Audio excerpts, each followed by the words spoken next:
телеграм-канале канала Дачные записки. Меня зовут Игорь, и сегодня я хочу поговорить о такой породе кур, как кремовый легбар. Не скрою, это, наверное, самая любимая мною порода.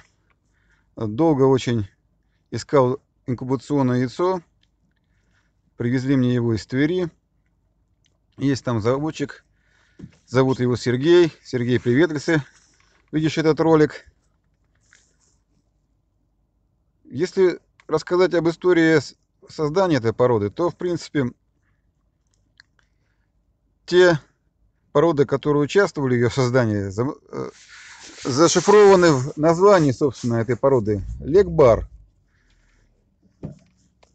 легорн, браун, то есть коричневый легорн, и аруакана. Целью селекционеров, которые в 23-м году на Туманном Альбионе в Англии решили вывести эту породу, было создание яичной породы, которую можно было применять на больших птицефабриках. В тот момент был пик развития птицефабрик в мире как таковой. В Соединенных Штатах Америки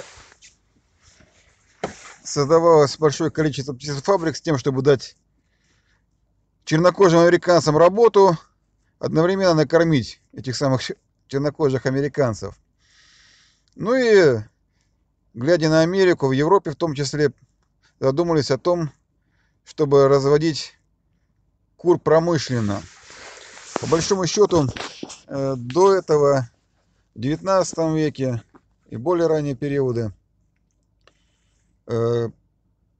птица была, скажем так, фермерским продуктом, разводилась в фермерских хозяйствах, заводского производства птицы на тот момент не было. Так вот, в 23 году англичане решили вывести яйценосскую породу. Ну, уже тогда выяснено было, что несушка из Ливорна, попавшая в Америку и получившая название Легорн, очень удобно для создания яичных пород в качестве основы. Соответственно, взяли они за основу эту самую породу Легорн и начали мешать туда всяко разно. В итоге получился у них серебристый легбар, но птица эта не обладала необходимыми свойствами, а именно яйценоскостью необходимой. И никак у них не получалось получить породу, которая бы их удовлетворяла. И в итоге они в конце концов скрестили промежуточную породу с аруаканой. И вот это вот скрещивание дало таки ту породу, которая им требовалась, с необходимой яйценоскостью, с параметрами по массе тела. И самое главное, один из параметров, который стоял в перечне задач, которые необходимо решить этой птице, была аутосексность, то есть возможность определить пол цыпленка в первые часы жизни.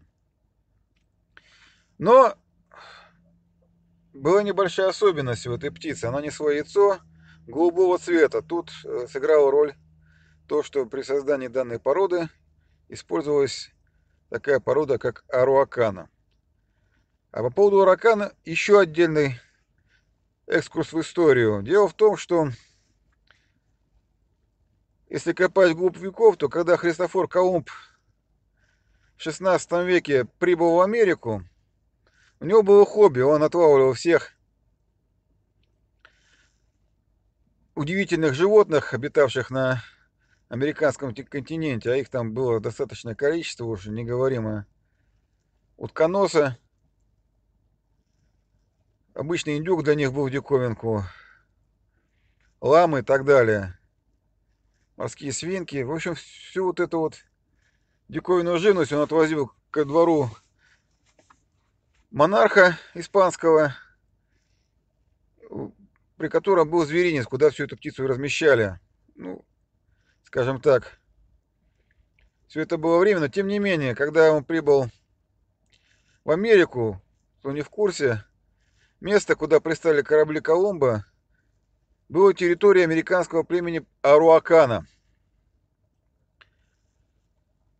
И на тот момент официально на территории американского континента куры как таковые отсутствовали. Ну, не нашли конкистадоры у индейцев кур. Те на тот момент уже одомашнили индейку. Если не ошибаюсь, гуси, утки у них были. Вот мускусная утка тоже из того же источника. А вот кур не было. И вот как-то, будучи на приеме у какого-то местного вождя, Колумб увидел птицу, которая очень его заинтересовала. Птица не имела хвоста, была богато окрашена, с хохолком, ну такая своеобразная птица. И самое удивительное, что несла она голубые яйца. Ну, Колумб этим делом заинтересовался. И так или иначе, Аруакана, как назвали эту птицу, попала ко двору испанского короля. Ну, как обычная игрушка, первое время занимала мысли и взоры придворных короля, потом вышла из тренда, забыли про нее благополучно. Но при этом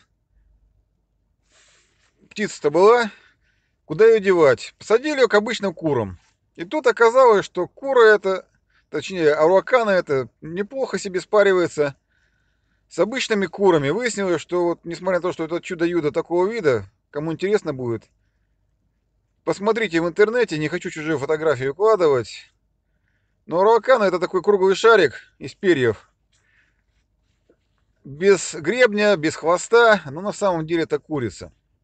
Так вот, генетические исследования уже в современном нам мире показали, что индейцы смогли сделать то, что не могут сделать современные генетики. Они скрестили курицу, которая по самым последним данным раскопках попала за 100 лет до приезда туда Колумба, вместе с малайзийскими моряками, которые, по всей вероятности, каким-то штормом, потерпев кораблекрушение, попали на береговую черту Америки и попали к индейцам. Уж как там сложилась судьба этих морячков, бог весть.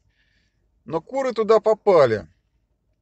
Причем, вроде как, исследуя генотип Аруаканы, они выяснили, что присутствуют генотипы на тех кур, кости которых обглоданы нашли на стоянке одного из этих аруаканских племен на раскопках.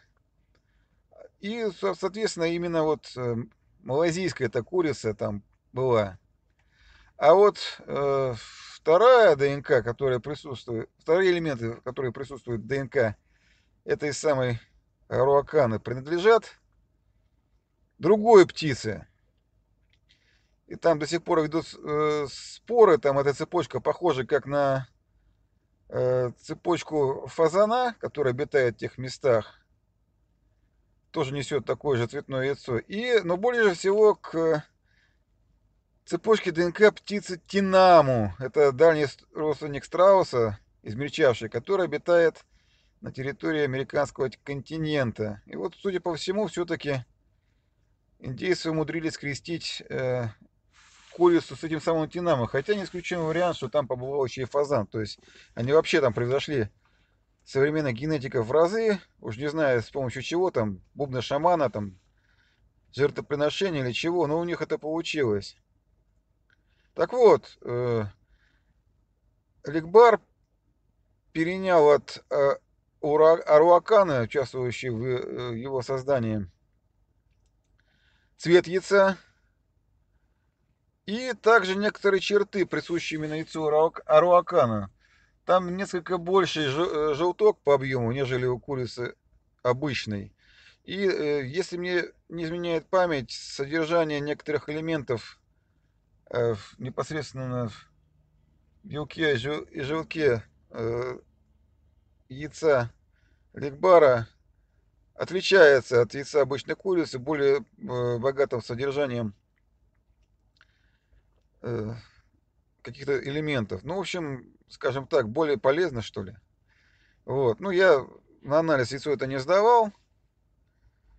Рассказываю исключительно по тем данным, которые опубликованы в интернете. Ну, в принципе, яйцо действительно вкусное. И если курицу именно ликбара правильно кормить, кремового, то, в общем-то, скорлупа несколько более плотная, нежели у скорлупы обычного яйца, обычной курицы. Это сказывается, кстати, на том, что при инкубации зачастую цыплята ликбар очень долго выходит из яйца, лежат несколько дольше, нежели, допустим, тот же Crossflow White, который чпок и вылез. Сергей, у которого я покупал инкубационное яйцо ликбара, говорил, что он помогает опрыскиванием теплой водой, то есть как бы в момент опрыскивания скорлупа становится более мягкой и птенцу проще выйти. Я пару раз применял этот момент, но в принципе выходит у меня птенец и без опрыскивания, просто несколько более долго лежит. Вот. Так вот, что касается ликбара, помимо того, что порода аутосексная, в своем ролике про этот вопрос называется он «Курочка или петушок 2», я описал, вернее, ну да, описал, соответственно, показал этих птенцов. Яйца несут голубые. Что же касается производительности данной птицы, то вот молодые куры у меня в теплое время неслись 4-5 яиц в день, в холодное время 2-3. Птица своеобразная в разведении, до 2 месяцев очень теплолюбивый. После 2 месяцев переводить их на улицу, ну, желательно более плавно в теплый период времени. Но после 4 месяцев,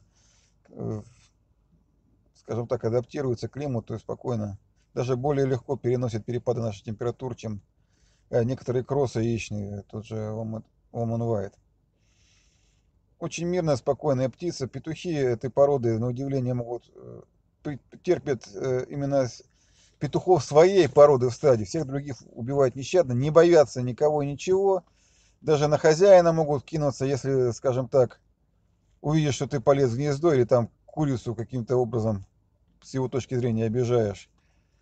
Масса кур где-то 1,5-2 килограмма. Ну, 2 килограмма редко, в основном кило 700 в среднем. Петуха доходит до 3. У меня экземпляры были такие, что...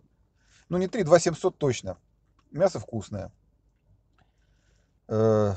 Яйценоскость, как я уже сказал, очень неплоха. Созревает где-то в 5 месяцев. Но нюанс такой, что в первый год яйцо не очень крупное и достаточно долго набирает массу яйца.